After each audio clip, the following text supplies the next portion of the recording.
Ever since we went into lockdown, we've been asking the government to issue guidance on what to do for agents and landlords in complying with the gas safety records, with fire safety, testing the smoke alarm on the first day of the tenancy, and the new electrical regulations that are due to come into force on the 1st of July. The government have now issued guidance, and effectively what it says is that landlords and agents should do their best to comply with their legal requirements. So if you're in the last 2 months before a gas safety certificate is required, try and get that new certificate. If you've got renewals or the occasional new let coming from the 1st of July, try and comply with the electrical safety regulations. And again, as much as possible, make sure that you are complying with the fire safety regulations, testing smoke alarms on the first day of the tenancy. That includes renewals. Now, how can this be done in the time of coronavirus?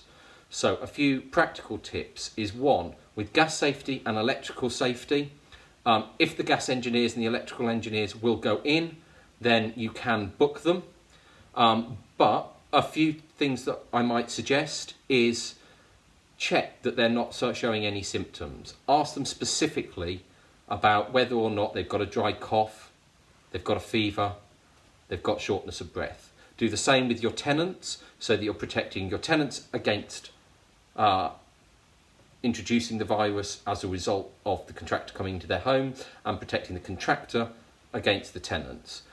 Again, also recommend that whilst the contractor is there, the tenant should be in a different room so that you're exercising the social distancing requirements. That will work with both electricity and with gas. On the fire regulations, ask your tenants to test the smoke alarms on the first day of the tenancy or on the first day of a renewal tenancy, and drop you an email to say yes, they've all been tested, or a text message, and yes, they are all working. Where either the tenant says no or the contractors won't come out, I think making sure that you've got enough documentary evidence to say that you've tried but you have not been successful will be sufficient, and that is what it says in the recently published guidance to local authorities. Therefore, if you do that, you should be safe from prosecution during the coronavirus outbreak.